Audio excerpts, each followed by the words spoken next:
who cares? If people like them, people like them. Yeah. Why do you hate people that like different types of music?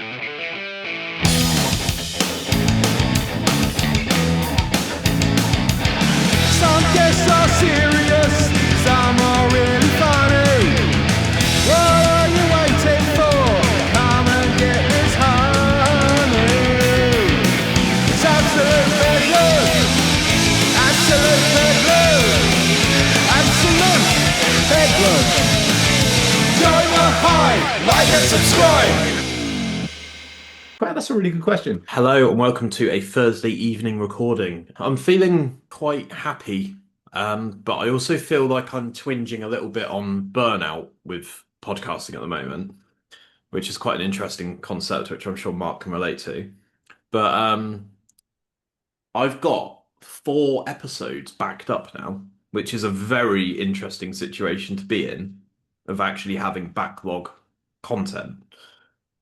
So I feel like I've approached this in a very strange way, like I'm going on holiday or something. But yeah, so how is Mr. Mark since we spoke last? I'm good. Hopefully, I can eject some energy. Yeah, That's a good nah, place I'm to all be good. to have podcast backed up, man. That's what you're supposed to have, right? That's what you're Well, supposed to have. Plenty of content ready to go. I made a promise to myself at the start of this year that I was only going to record once a month, and I probably got until about March, and I started slowly letting stuff seep in. Hmm. And it's because people that I actually genuinely speak to a lot are all releasing music this year. And I Hmm. was like, fuck, this is like a moral dilemma. Like, because naturally, if someone's releasing a couple of singles or they're releasing an EP or an album, if I take the whole month off, then by the time I come back, the actual thing's out. Hmm. So I always look at it as like this bit, the actual chatting to people is actually really simple. But Hmm. all the other stuff, which I'm sure you can relate to on YouTube and stuff, is actually the stuff that drains my life. Because it's all Well, screen time, isn't it? I can definitely relate to when Yeah. content comes out, you have to do it. Like, I mean, Mm. especially with my videos with politics, you have to get something out because a Yeah. topic that's relevant today Yeah. is no one cares You got to catch if that lightning. yeah, it's days time, you know. Yeah, completely. Yeah, all good. But yeah, since we spoke last, have you been listening to many podcasts yourself? Mainly the same ones, but one that I've really been enjoying actually is Hmm. Ramesh Ranganathan's Yeah. podcast. I don't know if Yeah. you've heard, and he has his mum on, so he has a guest on the Haven't Monday, seen that one. and then Yeah. on the Thursday he has his mum on, and his mum is hilarious. Yeah, I And think sometimes he has his brother on as well. she does like the intro of the episodes, doesn't she? She's like Yeah. Bumba or something. But I've watched the Bryan Cranston podcast with yeah, him that was on, good. Yeah. and I've watched the Ricky Gervais one, Yeah. and I feel like I Bryan might have Cranston is started really another one. fascinating guy, I actually. love He's him. really, really interesting guy. He's super grateful as well. I can tell, like, Yeah. even though I've never met him. I don't know if you've seen his episode of Hot Ones. Yeah, I think I have, It's yeah. really like he always gets lots of advice apparently from other like wannabe actors or junior Mm. actors. And they're like, what's the cheat code, Brian? And he's like, let me let you in on the little secret. There isn't one. Yeah. You've just got to say yes to all sorts of shit. Eventually you'll get a theatre and, you'll get your version of Breaking Bad or Malcolm in the Middle. But Well, he said that on the podcast with yeah, Ramesh, didn't he? He said that he was due to do something else. yeah. Oh no, he lied to the producers of Breaking Oh, Bad, Vince saying Gilligan. that if you don't sign me up right now, I've Yeah. got something else. Okay. He had something else. He had an offer, but he didn't want to do it. It was something Right. rubbish. It was some crappy like Yeah, yeah, nurses and doctors program that probably would have only uh, yeah, put out the pilot. But he used that as an excuse to say, look, if you don't sign me up for Breaking Bad straight away, because he yeah, really wanted to do it, I'm going to go do this thing to put some pressure in it. Because yeah, it's Vince Gilligan, isn't it, for Breaking Bad? He really yeah, wanted Bryan Cranston for that role, but I think yeah, his bosses at the network were saying, "Oh, because before that he just done the Malcolm in the Middle, yeah. like the character in that is literally the polar opposite Yeah. to his character in Breaking Bad. So they Yeah. were like, "Do you really want this guy? Really? He's the guy?" He's like, "Yeah, he's the guy." Yeah. Brian, I can't remember his actual. Is it Hal in Malcolm in the Middle? I think I, that's I right. haven't actually watched Yeah. Malcolm in the Middle. Oh, it's really good. That one missed me by. I I think didn't. actually they're about to reboot that, or they're gonna do like a There's a reunited new there's a version new of it. episode with them grown up. I think Yeah. it's already out. But that was it because Yeah. Bryan Cranston done an episode of the That's X-Files right. that Yeah. Vince Gilligan was in. That's why he knew that he's Yeah. really good as a serious actor. And what a great thing they done, because I can't Yeah. imagine anyone else doing that role on Breaking Bad. I mean, he's just Yeah. absolutely phenomenal. Absolutely phenomenal in Also, that show. the fact that that show has been on Netflix for coming up to like 7 years Yeah, shows that people are constantly checking in and watching that.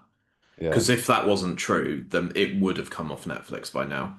Yeah, and it was You interesting know. because he described how the show started just before. Well, he said this Breaking Bad started when Netflix was still kind of the send Mm. your DVDs off thing, Yeah, and yeah. then when it finally went to streaming services, Breaking Bad was in like maybe series 3 or 4, and then Mm. just absolutely exploded. No one was watching that show before, Mm. but then Netflix moved to streaming, and Breaking Mm. Bad just absolutely skyrocketed. Because I remember Yeah. I never heard of Breaking Bad Yeah. until like season 4 or 5 or something like that. I was definitely late to the party with that one. Yeah, some of my friends are watching it like week to week, and they were like Mm, updating their Facebook statuses saying, "Oh, another fantastic episode," and they weren't giving any spoilers or anything.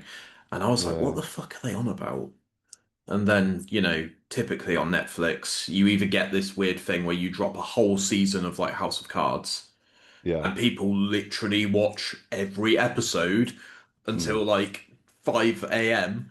and they're like, right, well, that's that done. I'm gonna wait until next year. Or yeah, you get the Jeremy Clarkson's Farm thing on Amazon Prime if you get like 4 episodes, 4 episodes, 4 episodes. And I yeah. think it's to stop people just absolutely inhaling everything as soon as it Well, it's drops, you know? it's to keep them. Some of the more fringe streaming services, or not fringe, but the ones like Netflix are the main ones. But people don't have maybe Disney, Apple, and Amazon all the time. So these Yeah, shows, they do an episode a week just to keep you hanging on. yeah, So you don't just binge it and then cancel your subscription.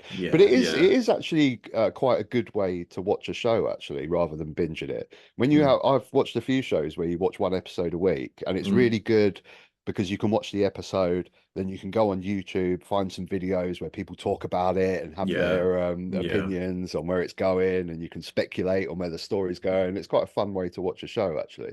yeah, That's how we used to do it. I mean, just binging TV series is a very new phenomenon, really. We never used to yeah, do it like that, and I think it's much better. It even goes back to the old day, like when you're on TV, you'd watch a show, and then in work the next day, everyone would talk about it. But now you can yeah, sort of talk about it online, and there's so many yeah. more people. I think Have it's a you good watched better way. have you watched any Traitors? Sorry. Yes, yeah, I love Trace. So Although that I seems to haven't do watched that. some of the recent. So that was another thing that I got late to the party with when it was like the beginning of this year or the end of last year, where the latest season Yeah. came out, and everyone was going crazy for it. And I was like, oh, what is Yeah. this Was show, that the man? What is celebrity this one? show? Or was that the normal one? No, it was the normal one. The So the celebrity celebrity one was one went before.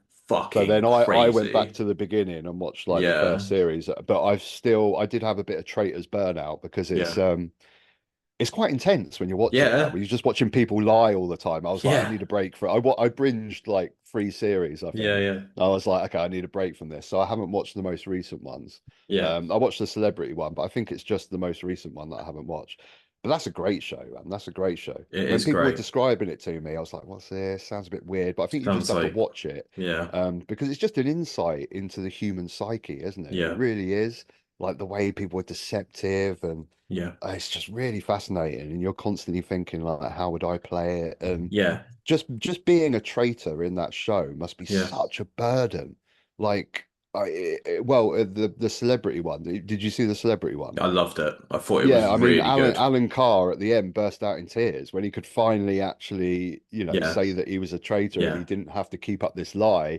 The Yeah. pressure, he just burst into tears. He's like, I've been lying to you all this time. I'm so Yeah. Yeah. sorry. Yeah. It's been tearing me apart. It just must be such a hard thing to do. Yeah, because there's a bit where he's in the courtyard. There's only a couple of them left, and they all have Yeah, to say, "I'm not a traitor." Yeah. and he starts laughing Yeah. because he's just, I think he's genuinely one of the best naturally funny people out there, Yeah. which Yeah, obviously definitely. parlays well into him being a comedian. But Yeah. I do think as well, like a lot of those people that came out of that celebrity traitors, their careers completely took off. Mm, Like mm. Alan Carr was in like every advert at one Yeah. point, He was you doing know. he was selling out live shows as well all Yeah. around the country. Yeah. No, I did watch the Island one as well with my mum. This is when I was living with my mum, and we were just kind of coexisting and watching whatever was on TV or whatever. And I thought it was really rubbish. And I was like, oh man, like it must have just been the soup of the characters and the Mm. people, because it is obviously a very peoply based show, isn't it? Yeah. And I Yeah. was just like, I, this th- just doesn't hit the same, you know? I think there's a big difference between the celebrity one and the normal one as well. Like the celebrity one, you already know, well, most of the people, some people you don't know, but you know some of the strong characters. But obviously they care a lot more on the non-celebrity one, and they're a lot more ruthless, aren't they? Yeah. Like I think the celebrities want to win, but they're giving their money to a charity of their choice, but that money's going to go Yeah. to a charity anyway, so there's not really much stake in it. But when you get Mm. normal people on traitors that are literally going to get what, like 100 grand or Yeah. something, it's massive. It's absolutely massive. Yeah, it's life Um, changing. And I've seen some people on Instagram, like there's a woman who was in the most recent Normal Traitors. I've forgotten her name now, but she was a redhead with a sort of lisp. mm, Oh, fuck, what's her name? And she has like 120,000 followers on Instagram now. Her salon, self-employed, has completely blown up. I want to say it's yeah. Gemma, but I don't know if that's right. Well, now with Yeah, Instagram and stuff, they can do well out of these things, can't they? yeah, But definitely. Mm, I think if you were going to go on the show, like you'd want to be a traitor because I think you've got more chance of winning because you've got a bit more control of the game. But to enjoy the game more, I yeah, wouldn't want to be a traitor because you just yeah, wouldn't enjoy it. You wouldn't enjoy it being a traitor. It's just completely. such hard work. Yeah, you're always on. And Yeah. even who you sit next to, you don't want to accidentally say that. Because I do think at the absolute, the bedrock of our society, we are quite honest people. So we will occasionally slip up and say, oh, no, I didn't mean that. Or, if Yeah, and one it's of hard the to build people, friendships when yeah, you're lying all the time, it's yeah, so difficult. That's why the ones that find it the most difficult are the ones that start off being a faithful yeah, and then get yeah, they converted to a convert. Yeah, traitor yeah, because now suddenly they've made all friends with people and being yeah, honest, and now they've got to lie to them. It's just horrible.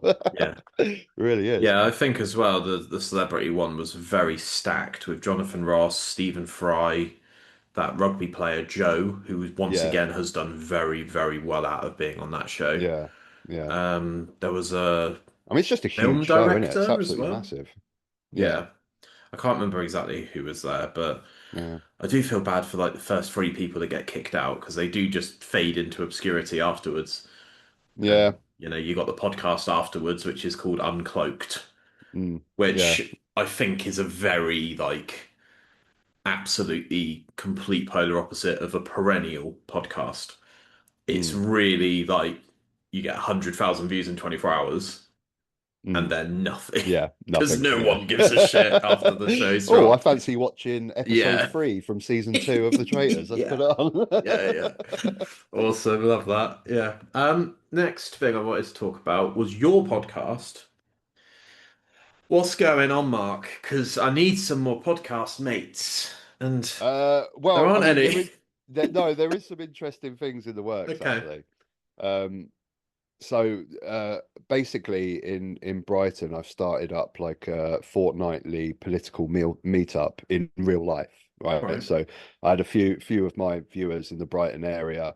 Um, we went to see a show, and then we decided to maybe like just keep meeting up, Mm, and then we thought maybe we can build something with this, and basically eventually I want to try and make that a podcast. cool.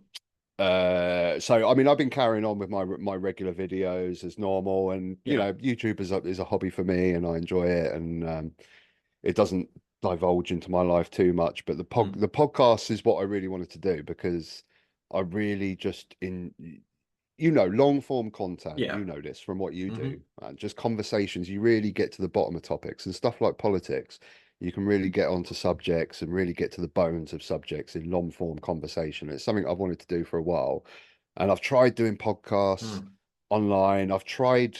My main goal was to try and get guests that disagree with me politically. But it's very, very difficult to do. People don't want to come on. And when it has happened, it's either just divulged into arguing, or it's very, very difficult. So trying to find the balance. But this meetup group that I've been doing every fortnight, we've just been getting together, just seeing how it goes and things. And I'm basically just trying to figure out how I can actually get it into a podcast, because there's podcast studios in Brighton, that's what I was but going to ask. they're sort of I mean, they're about £50 an hour. But I mean, currently we're meeting up in a pub and we're having a couple of pints, and between us we're probably nearly at if there's like four of us, we're nearly hitting that target anyway, really. So maybe we should just go ahead and do it. Or I've just thought about, because now the summer's come in, we don't have to hit the pub all the time. Brighton has got many outdoor spaces. We can just meet up and eat, meet up and chat, whether it's down the beach or on the lawns or stuff. I don't know how well I can capture audio with just some clip-on mics and stuff like that. Outdoors might be a little bit trickier, but if the weather's not great, you're just absolutely out of control with people walking past, going past on their push bikes, birds and cars going past. But with Teddy Rocks, I really had to improvise with that one, because it started raining and everyone went to the area that I was going to record, which was actually really, really quiet because it had a gazebo over the top of it, and I was like, fuck, I need to almost tell everyone to shut up. You need a controlled environment. You need a controlled environment. So I don't know, maybe I mean the podcast studio might be a bit expensive, but maybe if we can find a regular spot, a regular pub that would be happy to hold us. There's plenty of so many pubs in Brighton where you can secure a table or secure a part of the pub, and just some clip-on mics and a camera stand and stuff like that. I've been trying to hound, because you said before we started about YouTubers in Brighton, and there must be loads. There is I don't know whether you've heard of him in your cycles, because he does political content, but he's very, very big, called Jimmy the Giant. He's really well, I mean, he's been massive for a while, and he's just moved to Brighton. And I've been trying to get we've had some messages back and forth, but the guy is like a workaholic, basically. So his videos, he puts out, I don't know, maybe a video every 1 to 2 weeks. They're usually sort of an hour long, and he'll just take a subject and research and just micro-analyze every single angle of this topic, and look at social and cultural issues and how it affects that, and just really absolutely just spends hours and hours just research. So the guy is crazy busy, and his channel's doing incredibly well. So he's making good money from it and stuff like that. But we've had a few messages on Instagram. I really want to try and get him on. Hopefully, we've been inviting him down to this meetup group that we've got, because one of the other guys actually knows him as well, because he's friends with another guy called Gary Economics. Is another quite big political YouTuber in the circles at the moment. So we might have something. So basically, to answer your question, there are exciting things in the works. They are coming, but it's taken a little while to finalize and really fine tune. Jimmy the Giant's got nearly 750,000 subscribers, and to be fair, he's put his Gmail front and center of his channel, which I don't know about you, but if I've got nearly 1 million subscribers, I'd probably be a bit more selective of plastering my email address all over my YouTube channel. Well, I mean, I'm sure it's not the email address that he uses to pay his bills and stuff. I mean, my email, my vanmantalks@gmail.com is it literally is just for YouTube stuff. I don't use it for anything else. I was thinking about that the other day actually, because obviously when we started talking, we kind of hit it off, and I did wonder how did I actually get your Gmail? I think I must have commented on a couple of your videos, and Yeah, I then can't remember everything actually. I mean, just it was a kind couple of of years yeah, ago now, wasn't it? yeah, I yeah. can't remember. I Fair just enough. remember you contacted me. I can't remember, or maybe it was Yeah, on Instagram. yeah, yeah. It must have been. Yeah, that's usually my funnel. Because if I don't know someone that knows you, then it's like, how do I say hello without looking like I'm after something? Do you know what I mean? It's like, oh. But yeah, obviously, some people might already know this because I have done a Rambles video about this, but we actually met, didn't we, last year in Southampton? Yeah, That was good fun. I enjoyed that. yeah. It was like Hmm. we just had a good sort of 4 or 5 hour chat, didn't Put we? the world to Just rights a in Weatherspoons. mammoth long chat because we Yeah, had so much to talk about. Because yeah, all our conversations have been little voice notes here and there yeah, yeah, and comments here and there. So yeah, it was yeah, really good to meet up. But that's kind of like our perfect little stomping ground, Southampton. It's halfway between yeah. me and you, me and Brighton. Are you a fan of Devin Townsend? Just on a complete random note. No, you've asked me this before. So he's playing a It's gig his in voice. September It's his voice. I in can't. Southampton. I've literally Oh, just really? clocked this. I've asked a couple of my mates about this because they're massive Devin Townsend fans. He's like basically playing like 3 songs off every album he's ever done, and he's done like 25 albums. So it's almost Jesus. like a fan request show. It's like a until now chronological sort of thing. But 25 albums. That yeah, is I think so. insane. Yeah, as a solo artist, and then he went He must be doing into an album a year or something. How long has he Devin been Townsend going? project. I think he's 56 now. I don't know how he's got the energy. Yeah. Genuinely, that sounds Jesus. exhausting just saying that. Yeah. But But yes, yeah, I mean hell of a sometimes just a show. band doesn't click, and for some That's reason fair. he doesn't click with me, I know Yeah, loads of people absolutely love him, and he's an incredibly talented guy. yeah, But like I say, sometimes just a band doesn't yeah. click, and No, yeah, that's it fair. doesn't click with me. No, Mm. that's fair enough. Yeah, I'm noticing that there's this big thing at the moment in the UK where bands come over from like America or beyond. They'll play Manchester, London, and Glasgow, and they will fuck off back to where they came from. And I just think to myself, you fucking idiots, like play Bristol or Southampton or Bournemouth or Brighton, and people will absolutely show up. Yeah, well, I Take the mean, chance, you know? yeah, I know what you mean. I've seen tours like that, but it is more often that they will. Bristol's usually the one to cover the West Country, isn't it? Hmm. Or like Cardiff or something. Like, Cardiff, yeah. yeah.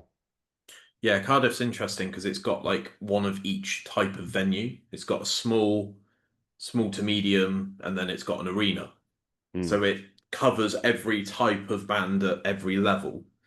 mm. And I saw Architects there last year, and they were fucking incredible. And there's a little rock bar in Cardiff called Fuel, and I'm used to going there. I've actually played there once, I think, maybe twice, and we played to like a fairly packed room, but not to the point where it's like overflowing.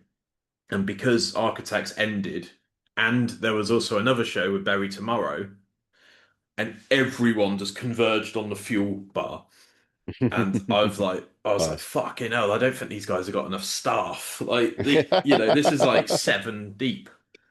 If you want a pint, you've really got to like, it's an investment of Jesus. time. But Yeah, yeah, definitely. very But good, yeah, very good.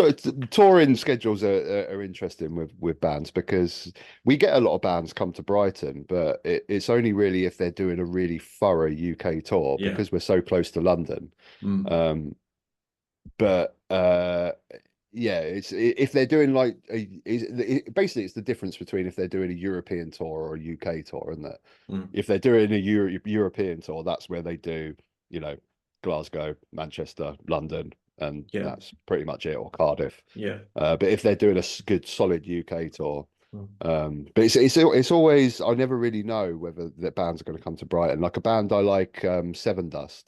Yeah. Um, I've never seen them. They Mm. haven't been to the UK for years and years and years and Mm. years. They're doing a UK tour in December. They're Blimey. not coming to Brighton. But I'm actually going to Norwich for that one because I've got a lot of friends in Ipswich, and they're fans of them as well. So I'm going to go up for the weekend and go see them, and then I'm going to go to Norwich. I've never been to Norwich before. Yeah, I'd say that's probably a 7 hour trip for you. 'Cause that's like the most eastern No, point of the no, UK. no, it's not. It's not 7 hours because I'm very east already, and I it's Yeah, I it's suppose. it's Yeah. about 4 hour drive. It's about 4 hour Okay. drive. Yeah. That's not too bad, is it? Because anything over 5 hours, I've got to like make multiple stops, and my stomach's mental, and need to actually make sure that I've got enough sustenance, and God forbid I have to get fuel at a petrol station because service stations do not give a fuck about your money. They will take as much, especially at the moment. You're probably laughing because you've got an electric vehicle, aren't you? But yeah, it's I don't. brutal out there. No, I feel your pain, mate. I'm not going Yeah, to laugh at you. yeah, I'm not going yeah. to laugh at you. I remember what it was like. Mate. I remember what it was I like. remember the dark days of And I'll be yonder. back there at some point. I mean, I only lease my vehicle, so it's not mine. So Oh, okay. any time I could Yeah, decide to yeah. not not get another electric. Yeah, fair enough.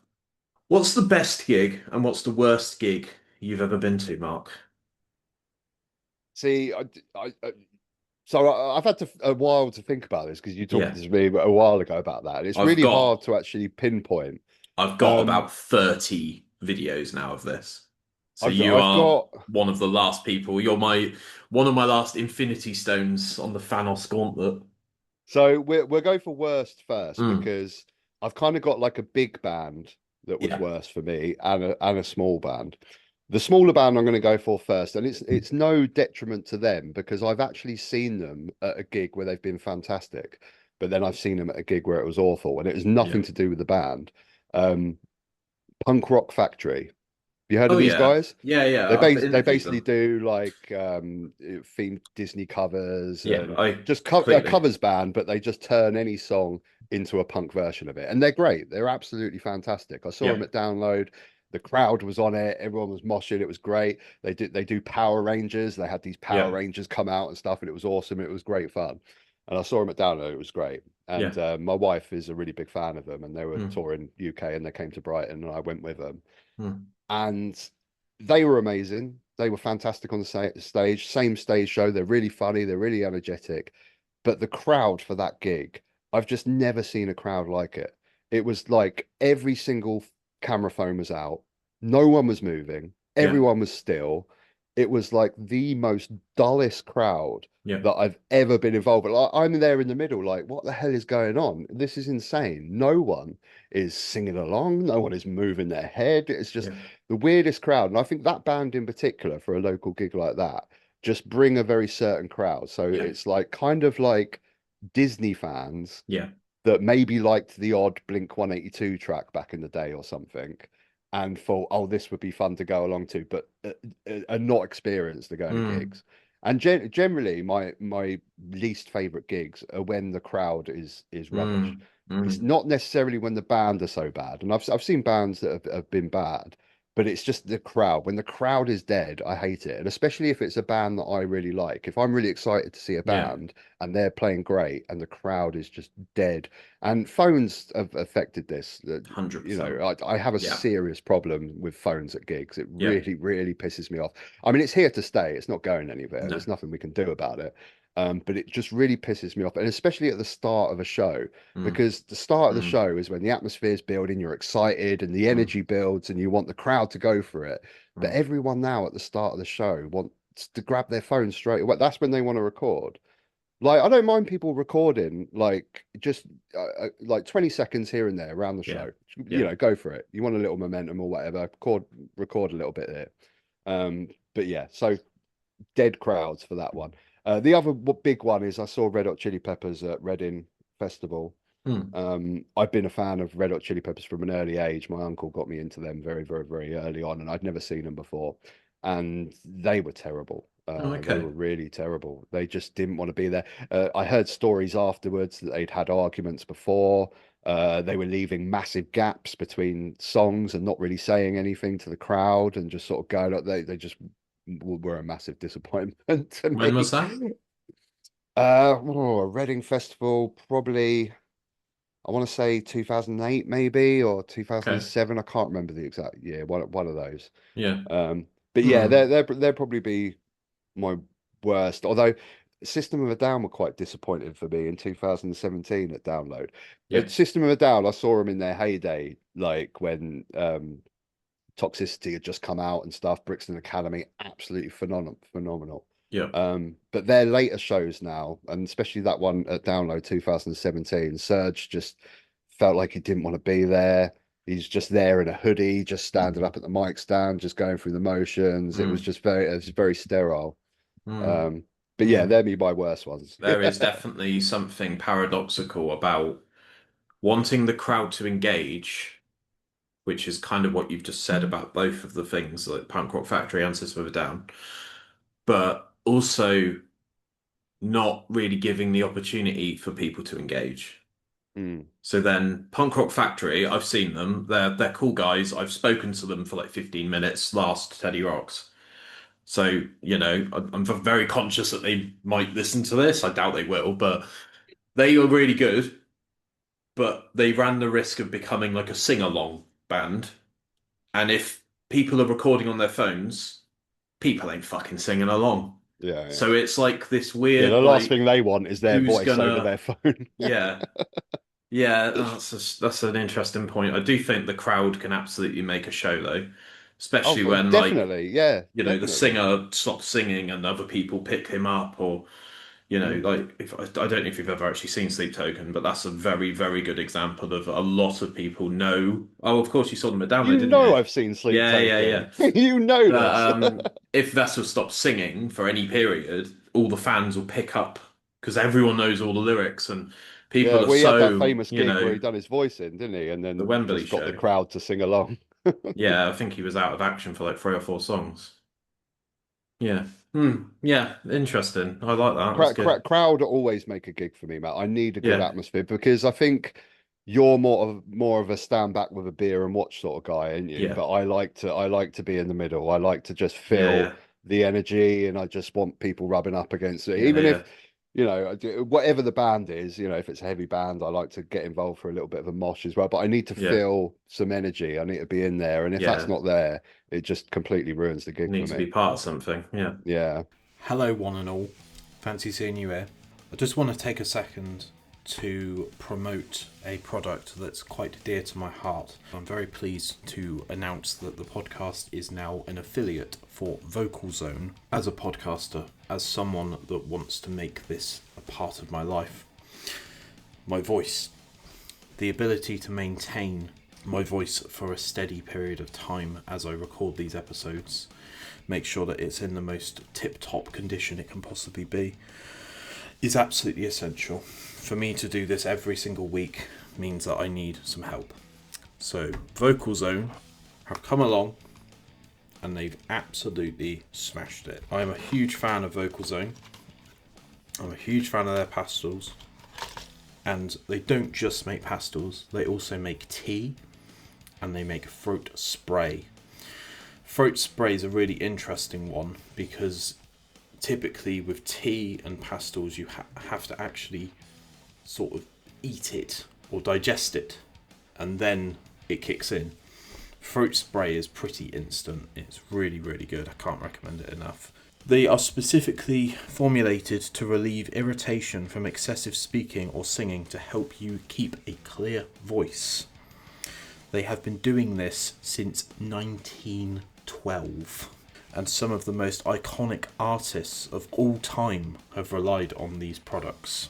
One of the things that sets Vocalzone apart is that they do not contain any anaesthetic that could potentially mask any underlying vocal damage. So you're not going to unknowingly sing or podcast yourself into more issues. The blend of ingredients is pretty unique. I must say, so is the taste. When you take one of these, I cannot explain to you how good your throat suddenly feels.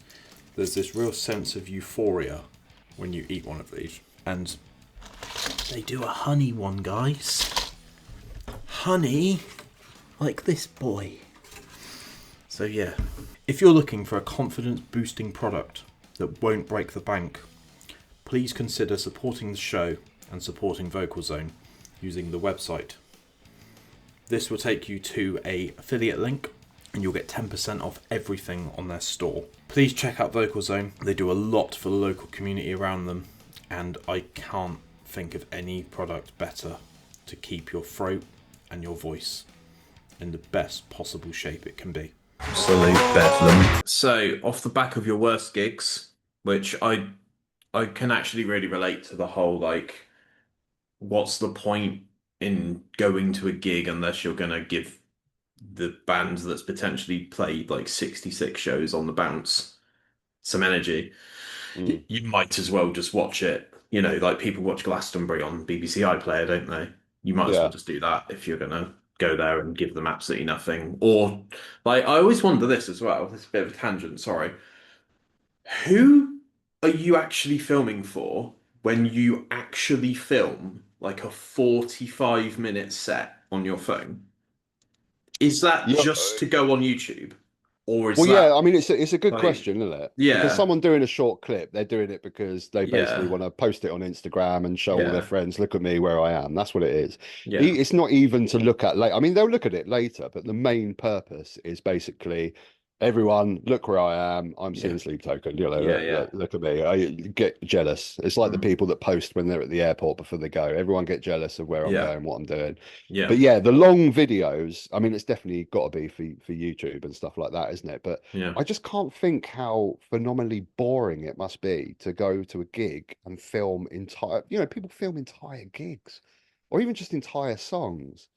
Like, are you a paid cameraman or something? Is that what you're going there for? It's I mean, don't get me started on a tangent on camera phones at gigs, because I do hate them. And like I said, I don't mind people, you know, I do even sometimes 10 seconds. I'll film a little bit. Usually I'll film if it's a song that is not one of my favorites, because I want to be in the moment when it's one of my favorite songs. So I stand back, I'll be, I'll just get a little bit of that, and then. But actually, most of the time when I go to gigs, my wife, because she's very, very small and she doesn't like getting involved in the craziness of a mosh or anything like that, I try and get her a spot at the front so she can get a good view. So she actually does a lot of recording and stuff. And so I just steal her videos. Fair.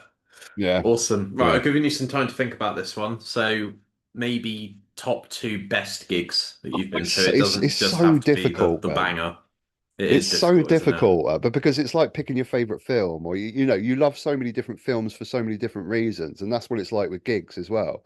Like, predominantly, I can think of mainly my favorites are the ones that I've been desperate to see, the ones that I've been a fan of for ages and haven't been able to see, and then eventually I get to see them, and it's really exciting. But I mean, if you're going to pigeonhole me with 2, so for the opposite reason of what I said, Punk Rock Factory was my worst because the crowd is dead.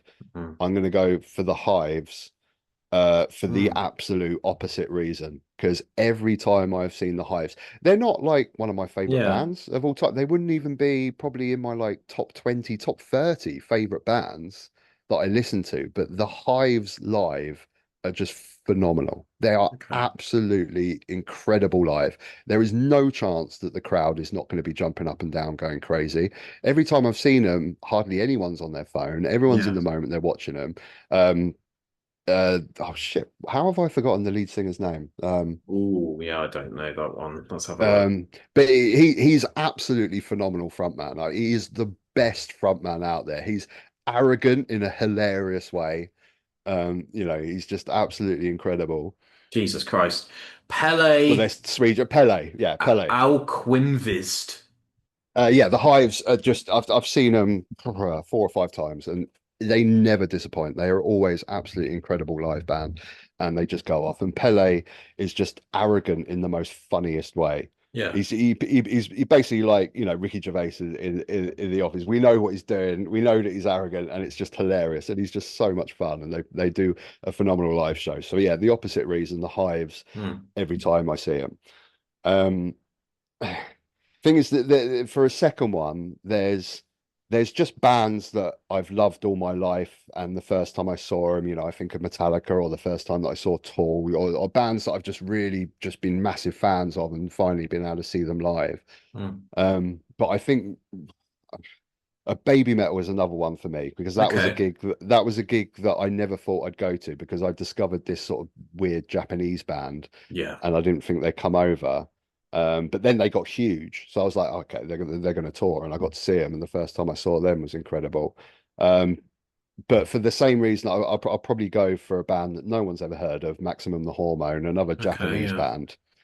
I never thought I'd get to see them live because basically they're huge in Japan. Mm. They toured Europe in like years ago, in like 2006. I'd never even heard of them around that Right. time. And they've just never come back to Europe, never come back to America. They've just been happy staying in their bubble in Japan. And they play really big shows in Japan, Mm. but they just were happy playing in Japan. And then a couple of years ago, they decided to do Hellfest in France, and then they've done a couple of European shows, and they've done one in London, and I got to see them, and they were incredible. Another great thing that they've done actually, which is the polar opposite of what we were talking about, just a guy came out on stage before they started and said, Maximum Hormone would appreciate it if you didn't take your phones out and just stayed in the moment and enjoyed the show.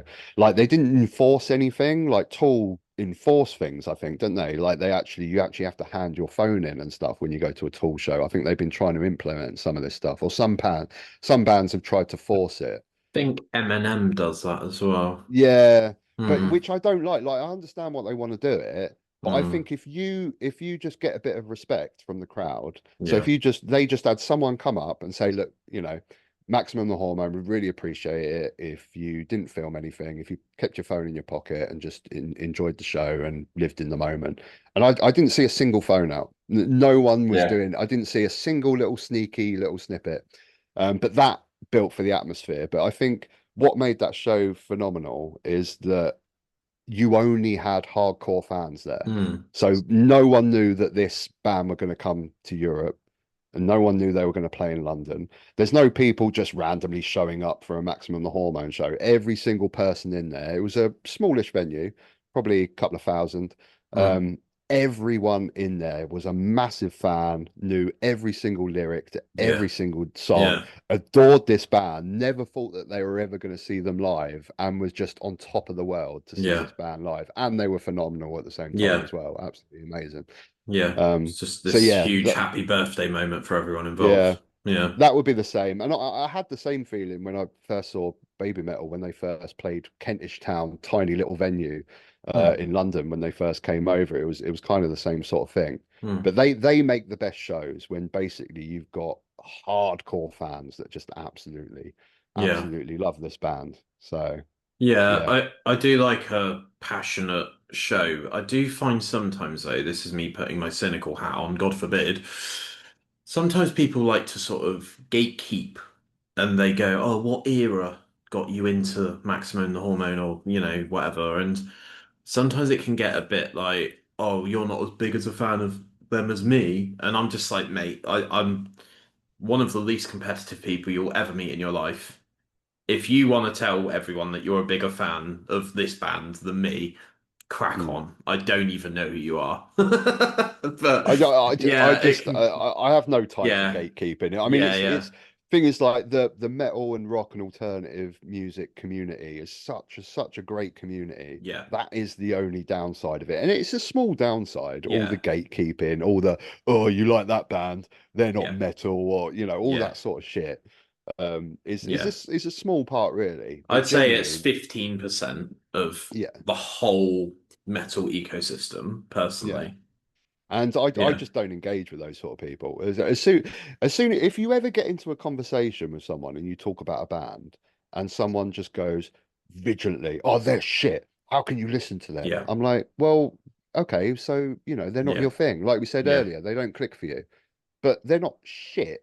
Like No. people will say, I don't know, let's take Bring Me the Horizon, Yeah, for yeah, example. Yeah, yeah. absolutely huge. But metal fans go, oh, well, that's not even metal, it's shit, it's Not pop as good as music. they And I was used to like, be. Yeah, but who cares? If people like them, they people like them. yeah, Why do you hate people that like different types of music? We all yeah. like different types of music. That side of things, I've just never ever been Mm. able to understand. It's There's a just mental lot. to me. There's a lot to this, I think, psychologically, and it also goes back to YouTube, where a lot of people they'll watch like PewDiePie's videos or Jacksepticeye's videos, the top of the top, or they'll watch Markiplier's videos or whatever, and they'll be like, these new videos aren't as good as the ones from 10 years ago. Actually, you were in a shit place 10 years ago watching these videos for comfort, Mm, and you might not be in a shit place now, and that's actually changed your perception of the videos, even though the mm. person recording the video hasn't changed. Yeah, yeah, yeah, Maybe their webcam's gotten better, yeah. but Well, it's I mean, like, taking it yeah, back to music. I yeah, mean, that's what happens with bands with their early stuff when people just like the early stuff, and then yeah, bands change style because that's what bands inevitably have to do. They yeah, either have to churn out the same, be like a Slayer, for instance, and do yeah, the yeah. same thing every single time, and AC/DC, keep double that down. keep that hardcore audience that Yeah. absolutely adore them, or you change it up. And most of the time, I prefer bands that change it up and don't do the same thing every time. But Mm, people that moan about how bands change later on, you still mm, got those albums, man. Don't complain.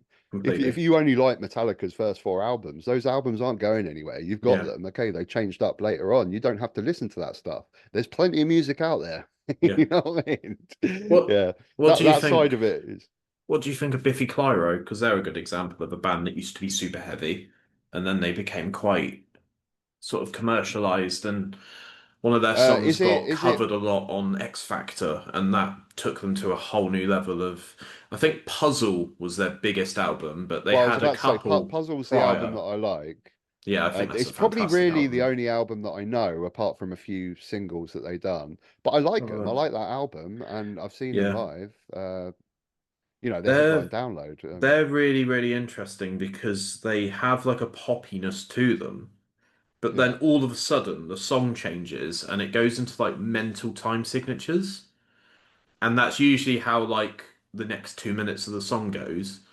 And Mm, then it either goes back into the chorus and finishes, or that's actually the end of the song. mm, And there's a really good example of this, a song called The Golden Rule. And it's like the guitarist, Simon, I think his name is, singer, and the drummer, they're almost like having this conversation.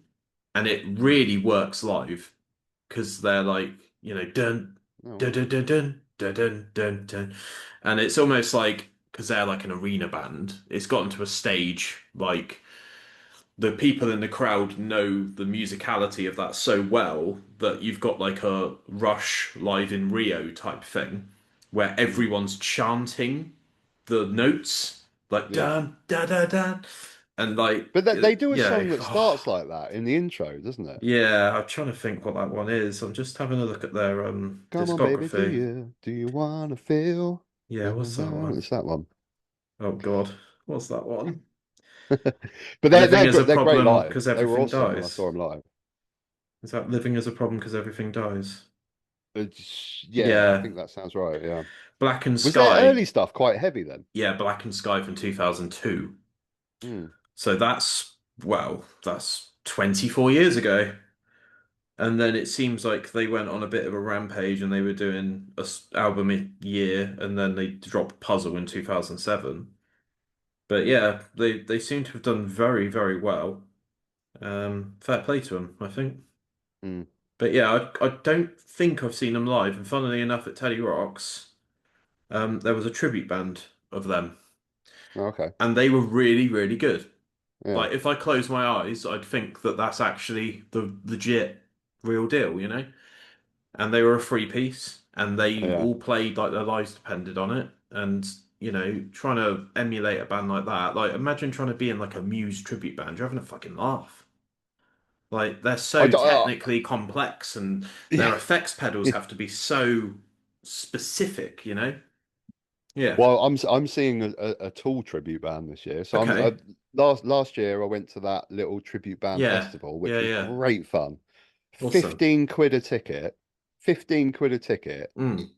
And I saw like 20 tribute bands, and it Hell was yeah. just great fun. It was really great fun. I don't think I'd see myself going to like a tribute show. Yeah. Like all the time there's like Hmm. Metallica tribute bands and stuff that play. I can't see myself ever going to a single show, but these festivals, they're Yeah. getting bigger and bigger, or they're cropping up all over the country. Yeah. these metal tribute band shows, and it was great. And I'm going to the same one this year, Mm. and it's still the same price ticket. It's still dirt cheap, 15 quid, because that's what they're doing it for. They want basically every person that I was speaking to there was a lot of families with kids and stuff, Mm. and they're saying, we can't afford 80 quid each to go see Slipknot or whatever. We just can't do it. There's so many people out there that can't, and Mm. this is great for us. Mm. And the crowd, like the Rage Against the Machine tribute band that played, the crowd were going off, man. It was like it was Rage Against the Machine themselves. Yeah, they're Crazy yeah, moshing. It was intense. It was crazy, and they're yeah, yeah. really good, talented people in Mm. these bands as well. I didn't see a single one that I thought, oh God, that's a bit dodgy. They're all Yeah. really, really good musicians and do the songs justice, and Mm. it's really great fun. I encourage anyone, if you've got a tribute festival coming to your area, go, because Yeah. it's awesome fun. I can't wait. But yeah, this Yeah. year I think oh God, I can't even remember there. It's Korn, Linkin Park, Tool. Um, Tool will be interesting. Mm. But yeah, Very cool. Yeah, I think there's a really fine line with tribute bands where like it's almost like a bit of a cheat code from someone that's written quite a lot of original music and been in a lot of original bands because it puts you to like a sort of higher level, but you are very self-aware that you are just playing someone else. yeah. So it's like a sort of weird sort of I know what you mean by dance that you've cheat got to code do, though, you know? because basically you've got the crowd wrapped straight away because they love these 100%. songs, but they're not your And songs. and you will be playing to probably 500 to 1,000 people straight away. Hmm. So if you're not ready to get on that stage and, get ready Yeah, because people are going to worship you, yeah. even if you are a Limp Bizkit tribute band. Mm. There's some really good ones of them in the UK, by the way. There's one called Yeah, Stiff well, Bizkit. Limp Bizkit, yeah, they're the ones that are playing this festival. They have got a fucking crazy tour schedule. Mm. And I imagine they earn an all right amount of money. I don't know, 15 quid sounds very cheap to me, but there's probably some sort of contract where they play, every year Mm. they play within a certain catchment area. Because I Yeah. think a lot of them are from Bristol from memory, because I interviewed them last year at Teddy Rocks. They Yeah, all I saw seemed the really other nice. because and I remember you asked in that interview that the fact that a Limp Bizkit tribute band are going to be doing very well at the moment because the resurgence of this band at the moment, they're absolutely Yeah. huge. Everyone wants to go and see them. Yeah. So everyone will want to go and see a tribute Yeah. band to them. I was Limp really Bizkit are a funny surprised. band because they Yeah. they obviously were huge in their heyday and Yeah. then went right off a cliff when no one wanted to see them. I Yeah. remember sort of late 2000s, they were sort of midday on the bill at Download and stuff. No one really cared. It was like, oh God, Limp Bizkit. You're going to go see Limp Bizkit. No one cared. Yeah. And then suddenly now, like I think TikTok had a lot to do with it with their Yeah. songs and their shows being shown and stuff. And now this new generation want to experience, because I think this new generation are sick of stagnant crowds with camera phones as well, and they Hmm. suddenly see these views. You had the Woodstock documentary as well, of course, didn't you, which blew up Limp Bizkit quite a bit. They're Yeah. seeing these huge crowds at Woodstock just bouncing, Yeah. just going Yeah. absolutely crazy, and they're like, yeah, I want to have a little bit of this. Yeah. It's awesome. I love it. Bring it on. It's brilliant. Yeah. Absolutely brilliant. These young kids get to experience a bit of Limp Biscuit moshing. Yeah. You can't beat it. Yeah, because there's a lot of this, like, I'm trying to describe what this is, but it's like, yeah, I'll go to the gig, but I'm not happy about it type people. And there's a lot of people like me that like to just sit at the back and bang my head occasionally. And there's a lot of demand now for seating, I think, in like a venue like the Hammersmith Apollo in London. Yeah. And like, if you're watching a band that's like, get the fuck up and, split the room in half, and you're sat there, you're like, oh, for fuck's sake. I want to get down there with the people. Well, that's the thing. But Everyone likes to experience the gigs in a different way. There's one video that yeah, I've wanted to do for a long time, but I've never done it. It's just basically explaining the audience. So, like, I'd explain it like in a standing area. The very front row is your small people, girls, the people that don't want to get involved with what's going back behind them, but want to yeah, have a good view of the stage. Yeah, And yeah. then you've got the center where things are going mental. There's And no then on the overalls. sides, you've Yeah, got like people like yourself that want to watch and have a beer, and at the yeah, back. And it's like these unwritten rules and these unwritten yeah, areas. yeah, And when people get it wrong, like if you're on the side and you get some drunk people like just start moshing and stuff and just bouncing off everyone when they've got pints of beer, and you're like, no, go into the middle, yeah, guys. That's yeah, just go over there and do that thing there. yeah, Most people that are experienced with gigs like understand the etiquette. They yeah, understand the areas where they do what they need to do. But some people that are not used to going, they don't go to that many gigs or something. But yeah, it works the opposite as well, because when you're in the center, people that don't go to, I remember this at the Hives, yeah. just before the Hives were about to start. I could tell, I was right in the center, and I could tell there was some sort of, you can tell, there was a middle-aged couple that had a beer and stuff. And I'm thinking, they shouldn't be here. They should be over there, because in 2 seconds that beer's going flying. And it's And like fucking 12 they're gonna be quid. pissed off. It's just, But that oh, I happens got a as well, beer. because like Yeah, when it starts getting active, people yeah, get annoyed. They're like, "Oh, oh, what you doing?" I'm like, yeah. "You're in the wrong place. Just go Hmm. stand over there, and you'll be fine." But people Marks. need to understand the etiquette, and that only comes from experience with gigs, isn't it? Yeah, the only way People to know. learn is to do People it. that have Yeah. been going to gigs know where to be, what to do. But I've always wanted to do a video just explaining all the different I areas think where that would be people. really good. I love the idea of like Mark's tourist information gig edition. Like, no, you need to go over there and you need to come here, and you're like diverting traffic with like the you're trying to get the planes to land, you know.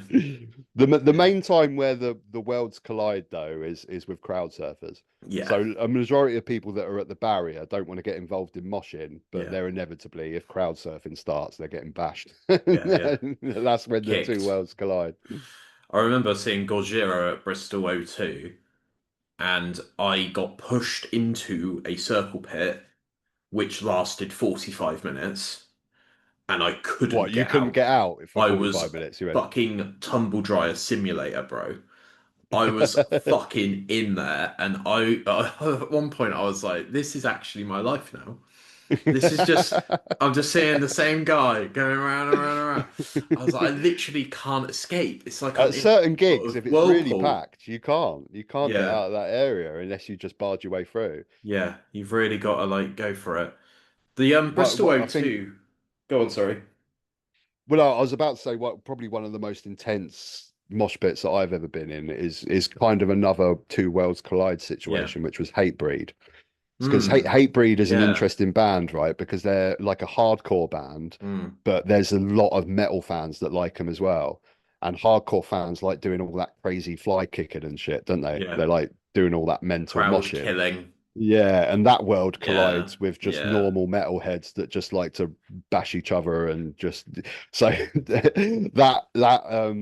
yeah, when I saw Hatebreed download a few years ago, that pit was mental. They were in the tent, uh headlining the tent, but just before Slipknot were on the main stage. Right. And yeah, that was absolutely insane. That mosh pit. I think that's probably the most craziest one that I've been in, Yeah. but I was absolutely loving it. But I'm pretty sure I did get a kick to the chest at some point, Mm, and mm. that took it out of me a little Yeah, bit. of course. But it's just The- interesting. I love all this stuff. Like I'd like to do more videos about this stuff, just yeah. analyzing different, because you've got that sort of thing with Hatebreed, and then if you go to a Hives gig, it's Mm, very bouncy. It's not moshing, but it's just yeah. bouncy. People jumping up and down, bouncing, bouncing, bouncing. Yeah. I like all the different. You could make some really interesting videos just Yeah. dissecting all the different crowds of different bands and what they're Yeah. like. The Bristol O2 is a really unique venue. I don't know if you've been, but as soon as you leave, you're immediately confronted with a pub called the Hatchet. Okay. And I've played there a couple of times, and I think one of their rooms, I think they had like two or three rooms that you can play in live. One of them didn't have a carpet, and my drummer at the time, Ross, bless him, he was trying to like scour Bristol at 7 p.m. to try and find like a carpet or a rug that he could put his drum kit on. Hmm. Because when you play That's a tough drums challenge. without that, Yeah, your drum yeah, kit literally just goes across the floor. yeah. And he was like, for fuck's sake, how's this not been like sorted? It's like playing a skittle alley, isn't it? But Yeah. yeah, it's weird how it goes from like super, high octane, like seeing a band like Blackstone Cherry or something. And then as soon as you leave the venue, everything's like really calm, like really Mm. settled. And a lot of Yeah. people will just go up to the multi-story car park, which is like behind the O2. And a Yeah. lot of people, as soon as the gigs ended, of course, they just drive home back to where they came from, sort of thing. Mm. But yeah, it's an interesting one, and a lot of I people, need to have a bit of downtime after a gig. I like to have a pint yeah, after the gig, just especially if you're with friends or something. Just dissect it, talk yeah, about it, and just have a I don't want to just go straight home. I'm buzzing too much. I need yeah, to I need to chill a little bit and have a yeah, yeah, pint. yeah. A lot of people as well. They don't they underestimate the warmth of a venue when there's that many Yeah, people. yeah, yeah. Um, Especially in the summer as yeah, well. yeah, because some people go out for a bit of air, Oh, and I know what my warmest gig ever was. go If on. Let's clip this as my well. hottest gig that I ever went to, Yeah, I know it straight away. yeah. And it was While She Sleeps Okay. in Brighton Chalk. It was my first gig after COVID. It was most people's first gig after COVID, I think. And the place, it was in the height of summer that year. Do you remember a couple of years ago we had that sort of insane freak weather where it was like Yeah, over 30 degrees? So it was on that day. Everyone was going to their first gig after COVID, absolutely up for it. The whole place just erupted. It was an amazing gig, but it was the sweatiest, hottest, just insane temperature gig that I've ever been to. It's absolutely drenched with set. That's yeah, where I reckon yeah, they get good money on t-shirts, man. Because I bought a t-shirt just so I yeah, could change my t-shirt into a dry yeah, yeah, yeah. t-shirt. Love that. Yeah, I feel bad. I don't feel bad, that's not the right word, but I feel for these bands now that are anonymous because when the stage is that fucking hot and you're wearing like a presidential mask Oh right, yeah. or you're, Well, wearing some sort Slipknot will of tell you about that the most in the early days, man. Those they used to get like blisters on their face and stuff. The sort of mask that obviously nowadays they have masks that are built to suffer sweat and mm, be a bit more breathable. But back in the day, when you're mm, wearing that Corey Taylor mask, yeah, which I think was like paper mache or something, disintegrate or in if you're front of you. Angine Yeah. de Portwain, Yeah. paper mache. So are you seeing them at a festival in Brighton? Yeah, next week. Hmm. So yeah, I mean it's an interesting story. Yeah, So go for it. um obviously Angela de Portwain have absolutely blown up, Yeah. gone absolutely viral, millions and millions of people recently, but they were booked on this festival in Brighton, The Great Escape, like months ago before anyone even knew what they were. And the whole point about the Great Escape Festival in Brighton is it's for small up and coming bands to showcase bands that people have never heard of. That's the whole point of the festival. Yeah. And it's not like a festival that's at a specific site. It's basically all venues around Brighton will That's so be cool. displaying bands. That's a So great you get idea. a you buy a day ticket, you get a wristband, and you can go to this pub, that pub, that pub, and you've got a schedule of what bands are playing. So basically, Angela and Portwain were on schedule for the Thursday, but no one knew who they were. They were probably scheduled to play like the Prince Albert pub or something, which could Yeah. hold like 100 people max. That's probably where they were scheduled. So of course they absolutely blew up online, absolute phenomenal response online. Everyone's going obsessed about this band, and suddenly this tiny little festival have got like a sort of almost like a download main stage band on their hands, and they didn't know what to do. Um, so yeah, I think they were freaking Fuck. out like shit. But also, Yeah, yeah.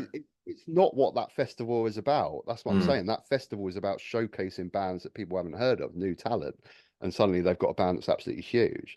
So they Mm. decided to take them off the Thursday and put them on the Wednesday so they could put them on the main stage at the beach because they have on the beach they have the main stage for I guess the supposed bigger acts. So they're sort of headlining the Wednesday. But then people absolutely kicked off online because people bought tickets for Thursday and they said it's fine. You can change your Thursday ticket to a Wednesday ticket, but people were flying in from Yeah, of Italy and course. Switzerland Yeah. and stuff and had bought hotels and things like this. People were going crazy. Mm. Um, But I mean, to be honest, if you've got the sort of money to go, oh, I live in Italy, I'm going to get a flight to England to go see Ange Portain, then I'm not got an incredible amount of sympathy for you, to be honest. You've probably got the money to be able to spare it. I don't know. Yeah. So yeah, they're playing next Wednesday. But we've really got to get in early because that's the thing with this festival. It's like they sell a certain amount of tickets and it's for venues all around the city. But of course, everyone's going to be descending on going to see Ange Portain, and they have a certain capacity. Mm. So the amount of tickets for that day is going to be higher than the capacity for the venue. So we need to make sure that we get down really, really early to get in. I am a little bit scared. Maybe I'm being a bit paranoid that we won't get in, but I'm sure we'll be fine. But yeah, I mean, I can't wait. I can't wait to see him live. Yeah, I am jealous that you're seeing them. Great. Yeah. Yeah. I think there's going to be a Yeah. lot of people because I don't know whether you know Brighton Beach, but they've on the beach it's basically like the White Cliffs of Dover, right? So you've got the cliffs, but they sort of Brighton, they go a lot shorter, and they've built like this Victorian terrace and stuff there. So basically there's a massive viewing platform along the whole of the beach. So I imagine there's going to be a hell of a big crowd up there just watching from the top because you can see the stage from the road, the main road that goes over the top. So I imagine it's going to be quite packed up. Or maybe I'm underestimating the amount of people that are going to turn up for this. I don't know. Like in the music world, we know that they're huge at the moment, but does that correspond to just average folks in Brighton? I don't know, but I think you'll get a lot of people go, "What the fuck is that? That sounds really odd." yeah, and people everyone's walking doing past, that they're as going well, to be aren't very they? confused. Yeah, There's a lot of symbolism to them as well, and I don't know if you've seen any of their live footage, but there's people going yeah, I've fucking seen loads. crazy. Yeah, There's yeah, people like yeah, crowd surfing to instrumental music. It's like, yeah. what the fuck? That's so cool. Yeah, I'm I very jealous that remember you're seeing them. Yeah. Justin Hawkins done a Yeah. review of it when everyone was reviewing. He said, "Well, it's good. It's not the sort of music you can dance to." And then Mm. everyone in the comments says, "You can dance to this. Watch them live." Everyone's dancing to Yeah. it. Yeah. Fantastic. I kind of want to end this on a bit of a weird one because it's people watching this are going to be like, well, what do you mean go outside more? Because then I can't watch these videos. And I think there's this weirdness at the moment where I don't know about you, but like Bank Holiday Monday, I don't know if you work bank holidays because you're self-employed, but I was on my phone for about 9 hours on Monday. Oh, And I blimey. didn't plan to be, but I just had nothing else to do, and I almost refused to like acknowledge because I always forget about bank holidays. But there's this real sense now where like I've explained to you what I'm up to on like my phone. I'm trying to like sell some stuff on Vinted, and I'm promoting my podcast and all this sort of stuff. And there is nothing like actually self-censoring sometimes and taking some accountability and some discipline and just being like, "Do you know what? I'm gonna go for a walk and actually recharge in nature. I'm not even gonna Sure. drive to this Yeah, yeah. place. I'm gonna actually go for a local walk in my area." And you always feel so much better. And I Mm. think that there's this weird sort of online influencers telling me to go outside, but it just seems to revitalize you and gives you a sense of perspective. And it also gives me a lot of ideas as well, which Yeah, allows sure. me to continue doing this. Like, do you ever have to sort of put your phone down and go, do you know what? Fuck this. This can wait. I'm going Well, outside for a bit.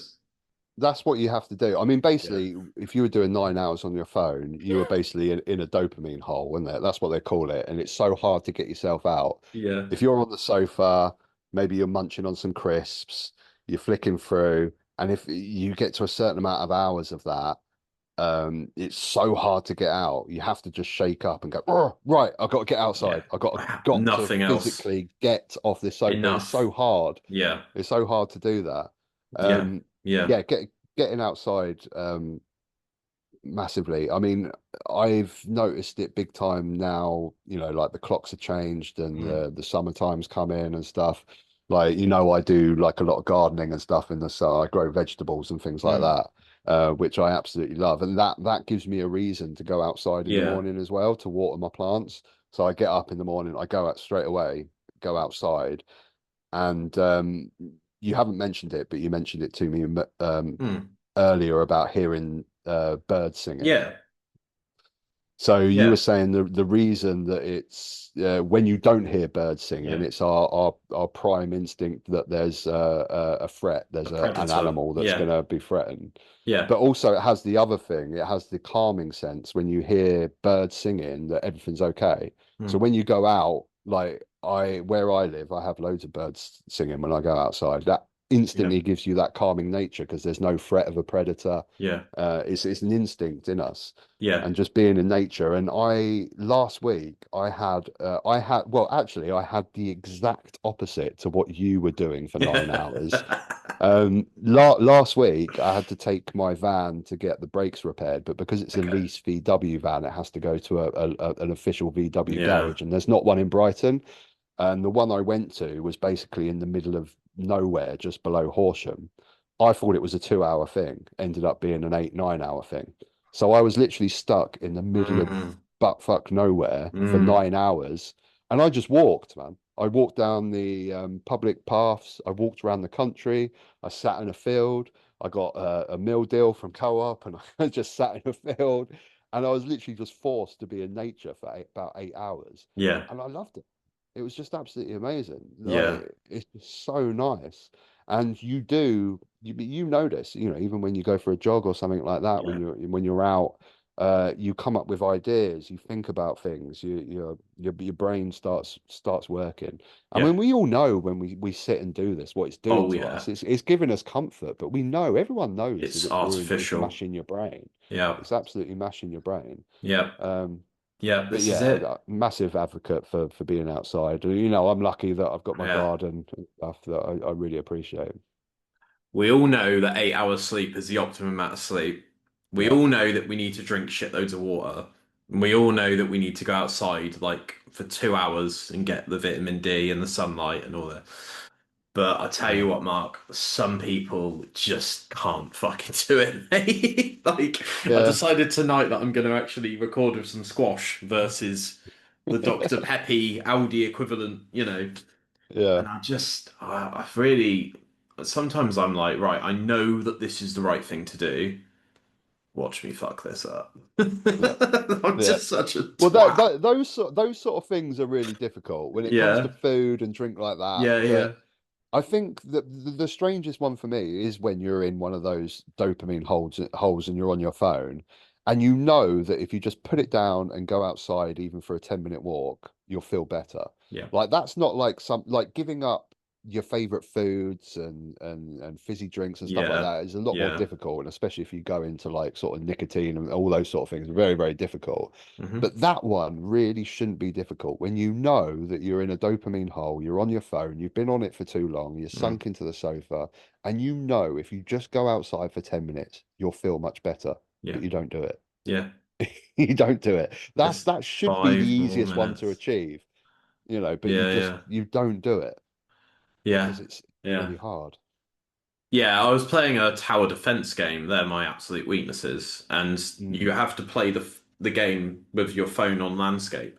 yeah. So you're not even really aware of other things going on in your world. If someone's texted you or someone's tried to send you an email or something, it doesn't come up because you're locked Mm, into this game. And I thought, fuck, I'm going to complete this game if I carry on because I'm just inhaling it. I'm just mm, absolutely having it fully. And I thought, fuck, this is not good. Like, I said to myself that I wouldn't go on my phone as much. And this one game has like completely yeah. They're just so changed addictive, man. everything. They're Yeah. so addictive. Yeah. My wife's latest thing is these AI story video, like mini films. Yeah. AI, she'll find herself going on these for ages. Yeah. But the thing is, well, I mean, like she's a nurse and her job is like insanely stressful Mm. and tiring. So she does on when she gets to a day off, just wants to collapse in the sofa and Yeah. for a day or so, just flick through there. Mm. But these AI films, these little videos, Yeah. are so addictive for a lot of Yeah. people. They Completely. really are. Yeah. Yeah. But Right. it's the same with everything. As I always say, like with phone addiction and nicotine addiction, like 60 years ago, everyone was smoking fags left, right, and center, right? They knew it was bad for them, but they were Yeah. still doing it. I still think the same thing will happen with phones and social media. It will take time, Yeah. but people know it's bad for us.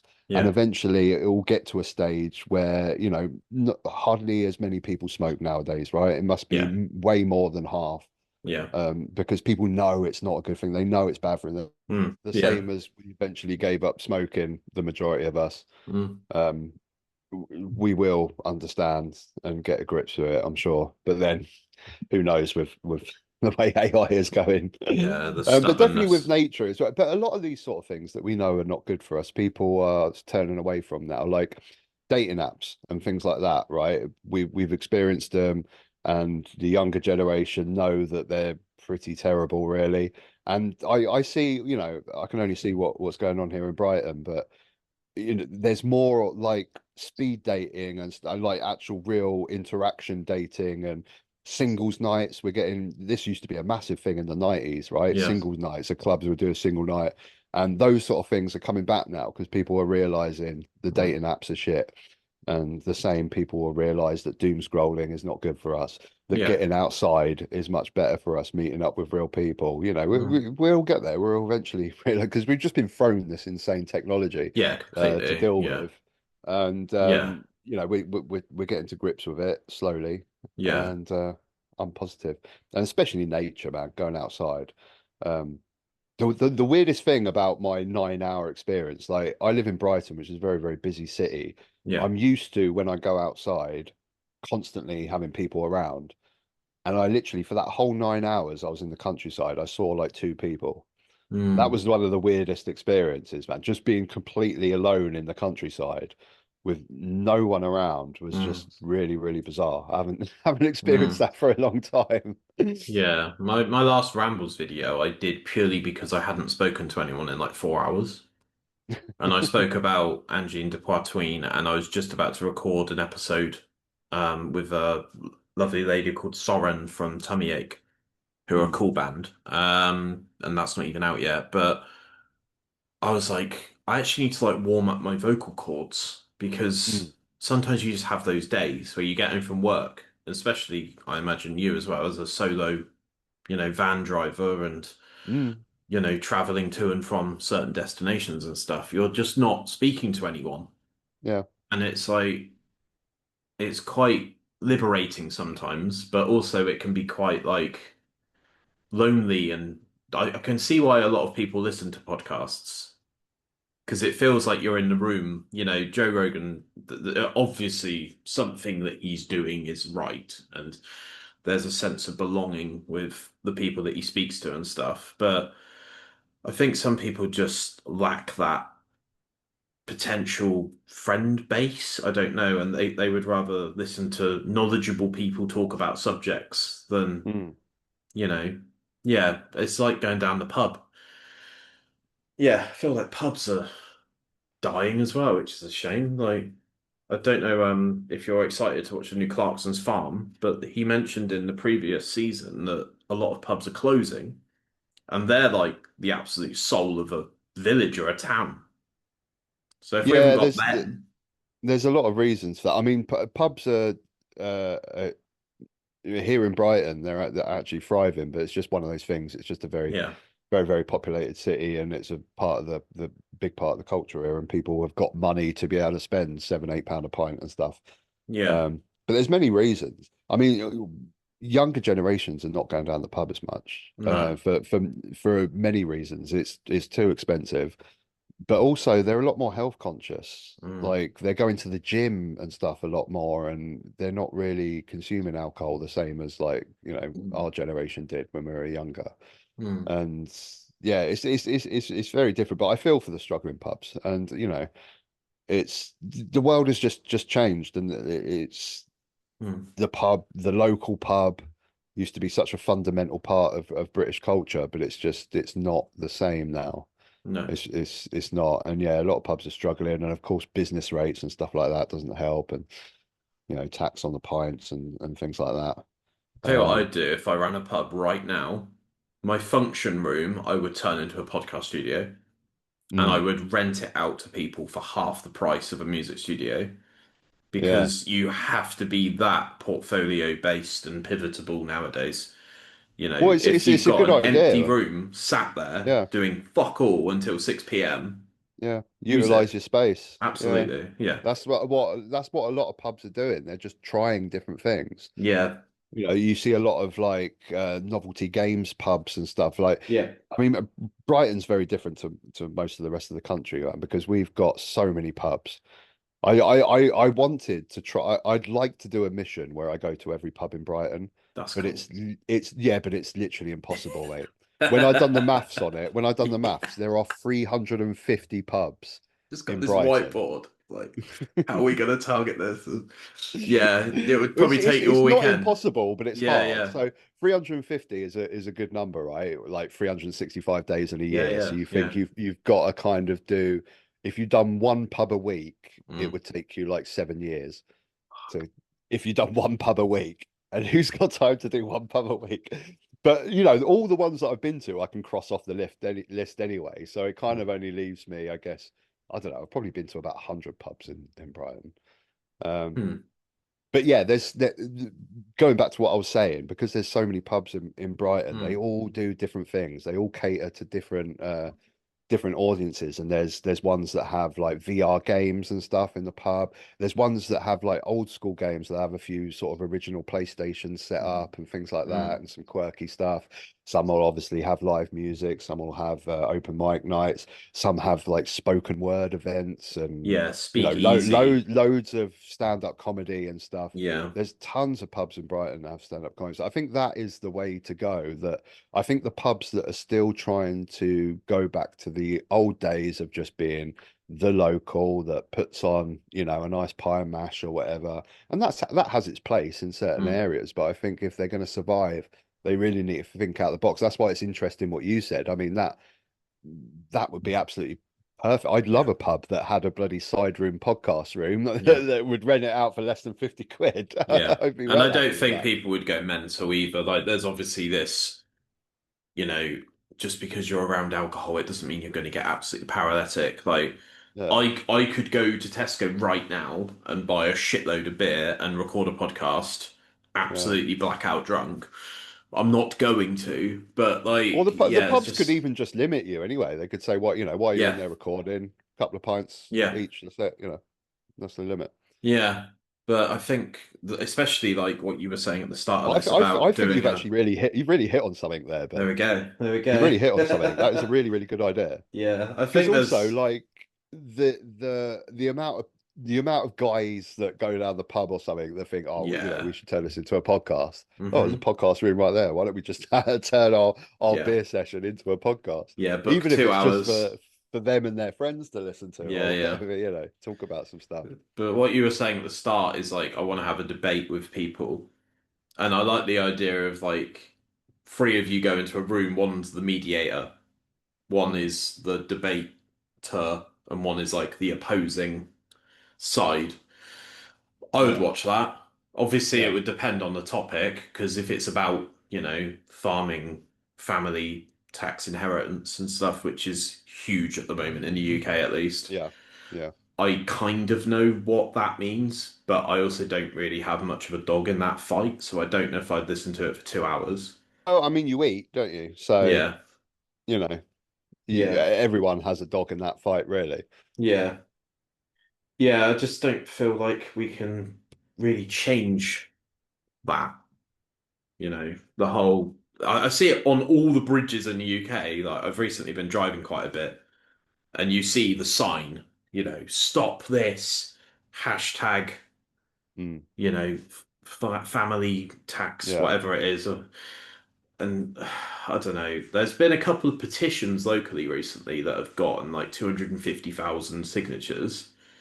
And I think one of them was like, make renting proof that you can actually pay consistently, a mortgage or whatever. And at the bottom of the petition, it was like, this was discussed in Parliament and no further action was required. And Mm, it's like, wait, 250,000 people signed this for nothing to happen. Are Yeah, but you mental? that's what happens with the majority of these Yeah, petitions, though. I mean, if the government in charge doesn't want to do anything about it, they won't yeah, do anything about it. They got the power. yeah. Um, Mm, but the thing is with I mean, farming in general needs just an absolute massive uphole anyway. We need to be more self-sufficient. The farming tax thing is just basically about inheritance, really. I yeah, mean, how much you can leave, and you know, there's an argument that you need to train and bring on the next generation of farmers. yeah, But you know, that's a very, very, very small part of the problem. We need like massive investment in farming. We need loads of people getting into farming. You need really, really good jobs in farming. You know, the situation is so much bigger than just mm, mm, inheritance. Who's going to, you know, tax on inheritance is yeah, such a small thing. yeah, It really is. It's minute. yeah. My mum shares a couple of petitions online as well. One of them, I can't remember what it was, but it was a lot smaller scale and it got like 15,000 petitions. I think it Mm. was like fireworks are part of an event and not a locality. Like you shouldn't just be able to fire off a load of fireworks in your back garden on June 17th just because you fancy Yeah. it. And it was like, we can see the benefits of this, but we can also see the negatives, which is like scaring dogs. Well, And that never went, there's you so know. many of these types of Oh issues. It's yeah. like it's about the right to be able to have fireworks over a person's right not to be offended or a dog not, you know, Yeah. it's so hard to tackle these issues Yeah, because of both course. sides are right and both sides are wrong. Yeah. You know, in a free society, okay, Mm. people are annoying and they make noise and they let fireworks out, but you know, how far does it go? People have parties, people have Yeah. people round that are loud, people you can't, you know, Yeah. people are going to be annoying in life. You know, you Yeah. can't you can't stop people being annoying. Yeah. That's just life. You have to handle the fact that people irritate. When it Yeah. actually comes to harming you, that's a different matter. If Mm. someone is actually with their actions harming you, Mm. but if someone's just being annoying, at the end of the day, that's just life. You know, Yeah. people are annoying. There's this Yeah. peaceful thing. There's some sort of peaceful work hours where you can't get a load of people on scaffolding until like 8 a.m., I think it is. But they Mm, show up at like 8:05. And there's, they're getting paid per job. So yeah. they're going to put a screwdriver in the wall and they're going to start hammering stuff as soon as they.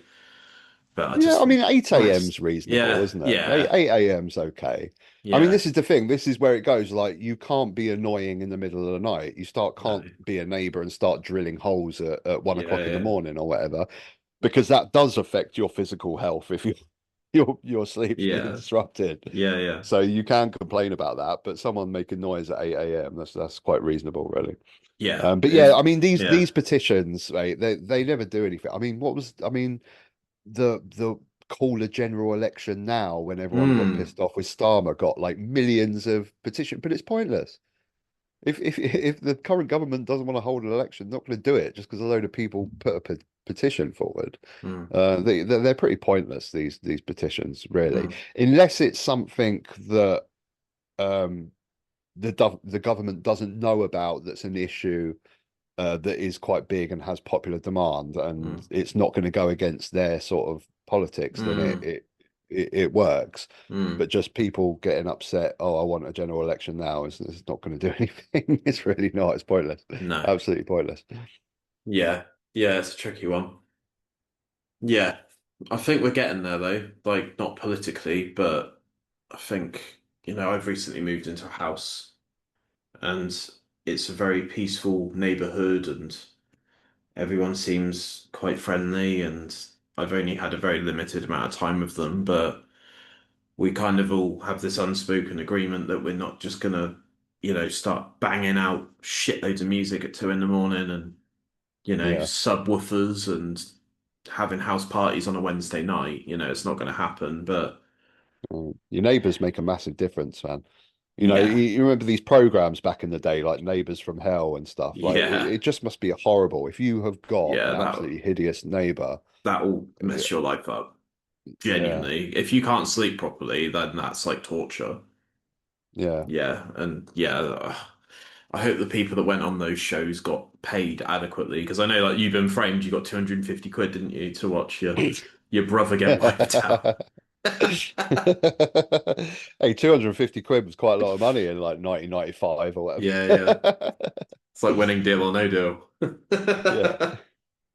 Love it, love it. Uh, We're gonna wrap up in a minute. I think we've sure. covered most of what I was going to talk about vintage, but I'm going to save that for a talking video.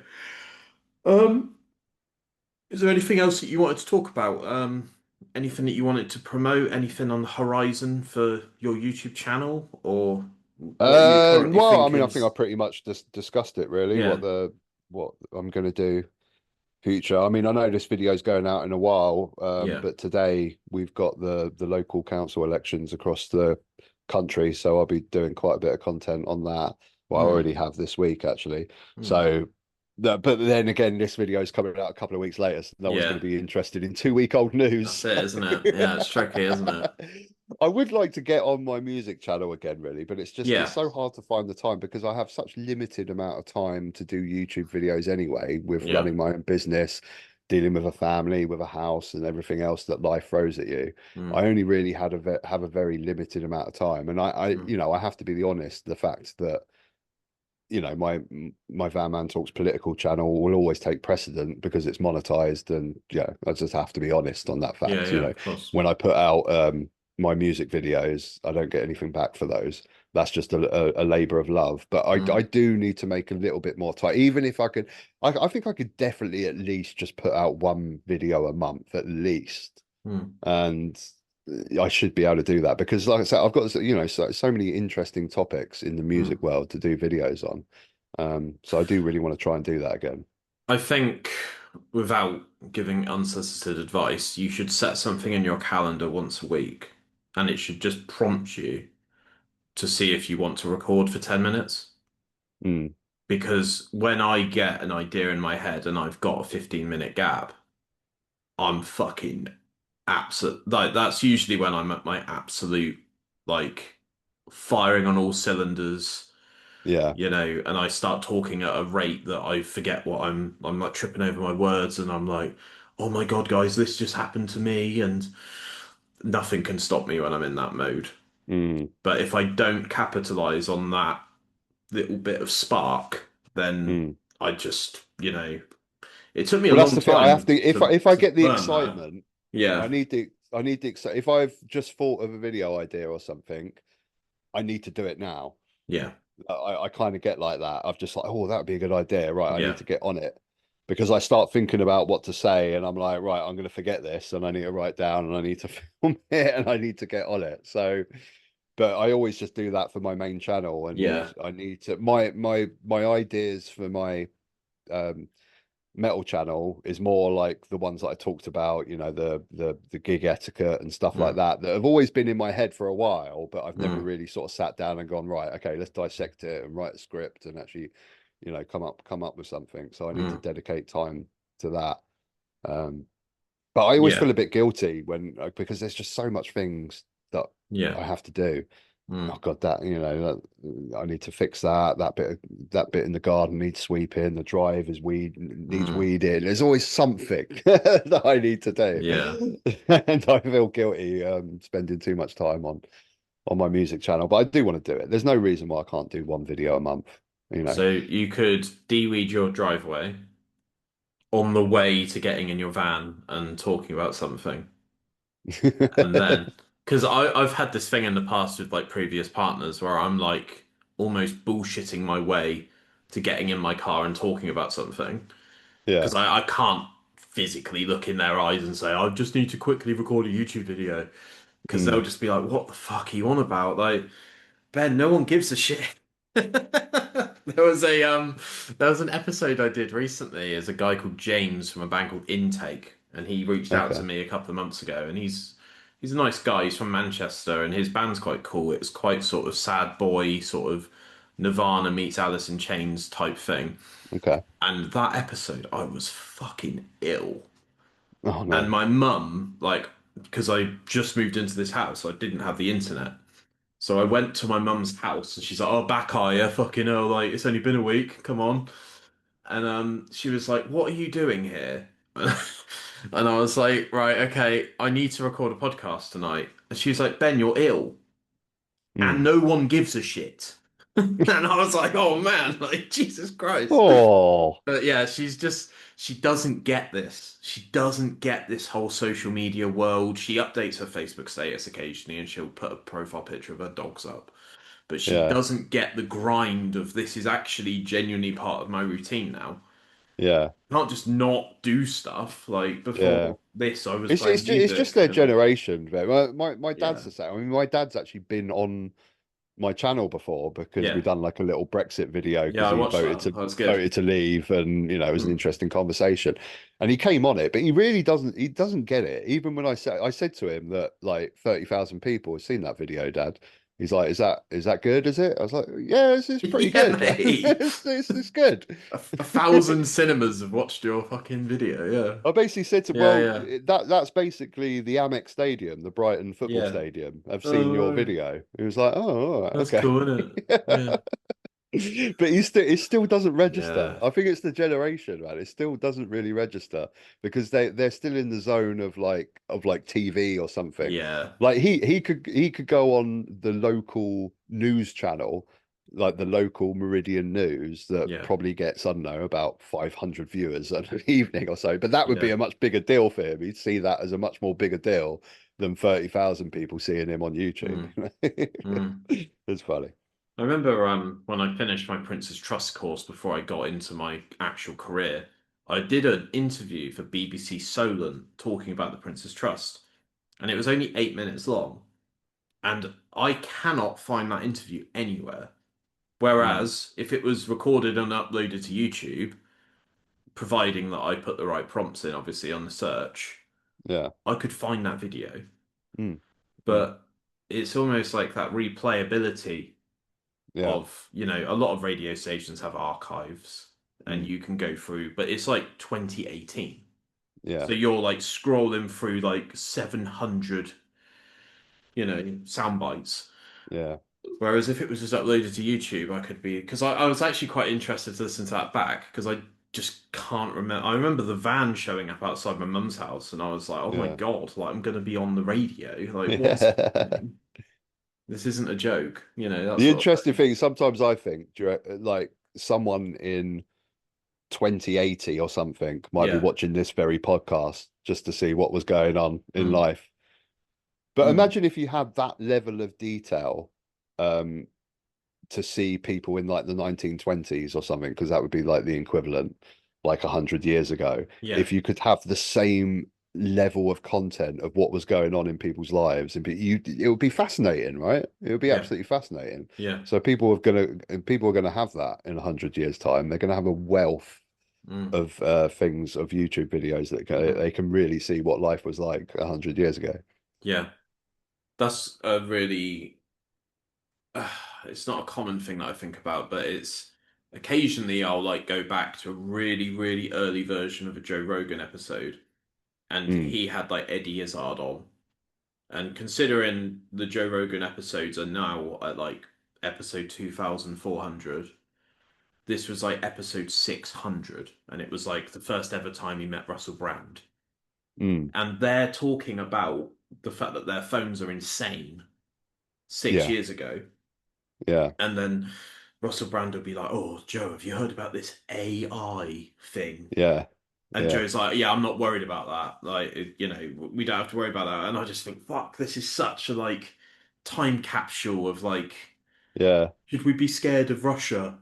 Like, do you yeah, know what I yeah, mean? I'm like, oh yeah. my God, like all of this has developed and moved on so much, you It's know. also interesting when you see things from like the start of COVID emerging and stuff, Yeah, like the same sort of thing. Oh, have you heard about this COVID? Oh, yeah, yeah, yeah. It's nothing. You've got, this is the thing. Everything is so well documented now, yeah, and you can go back, and because you get podcasts on a weekly basis, you can now go back and just feel the emergence of COVID through podcasts and yeah, just listen to people get more and more scared and, oh shit, this stuff's getting real.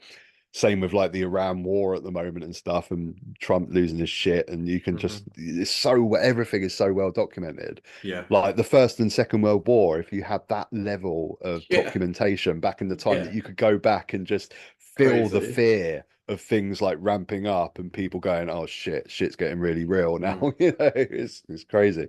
Yeah. The first ever carrier pigeon was carrying a podcast from one area to another. Yeah. Yeah. Yeah. Mm. Interesting times. It's always Yeah. interesting times, though, isn't it? Yeah. There's always some threat or some, the genie's out of the bottle type situation.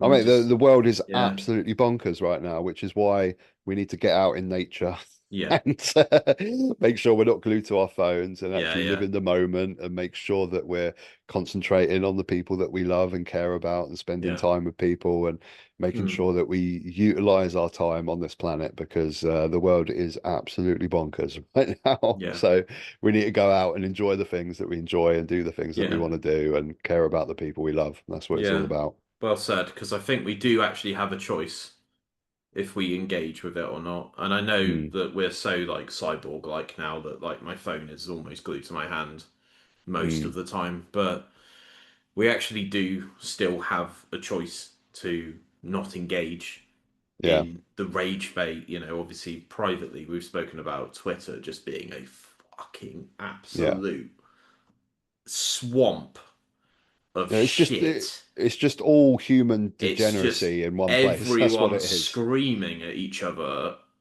every possible moment they get. Yeah. And, I used to use it to share my Pokemon Go friend code, Mm, and other people would then add me in the game and stuff. yeah. And then I started getting all this shit of like people that I don't even follow. And there was like actual accounts called like Rage Bait 1968. And I'm just Mm, like, oh my God, the lunatics have taken over the asylum with this app. yeah. It needs Well, to be stunk. the thing is, if so, this is the online world. If you Yeah. go back like 100 years ago to 1800s, East End, Whitechapel, right, with the poverty, with the disparity, with the prostitution, with mugging gangs and all sorts of stuff, you wouldn't go visit that area, right? You No. wouldn't go. Yeah, fair point. Yeah. So this is just the online version of it. Why go visit Twitter? Why go into that world of online muggers and scammers and Yeah. just people that want to lie to you and Yeah, just yeah. shout at you? Just don't go to that place. Yeah. Don't go there. You Yeah, wouldn't fair go point. to that place in the real life. So don't Yeah, go yeah. there online. But Yeah. I had to, especially with this stuff with the Iran war and stuff, I did Mm. start going quite deep and being glued to every single bit of news and information that was coming out. And I really had to physically tell myself to Mm. look, don't. Okay, yeah, the world is getting pretty bonkers right now. It's pretty scary and insane, but there's nothing you can do about it. It's not in your control. You can't Yeah. just constantly being fixed on it is not healthy. I mean, be in the know, Yeah. but don't be obsessed with it. And I was starting to get a little bit obsessed with it, and I had to like go, right, okay, chill out. Let's get back into the real world. Let's Yeah. spend time with friends and family and the Yeah, things yeah. that you concentrate on. Just Yeah. I think my last thought on this, I'm conscious of time and the fact that you want to go to bed.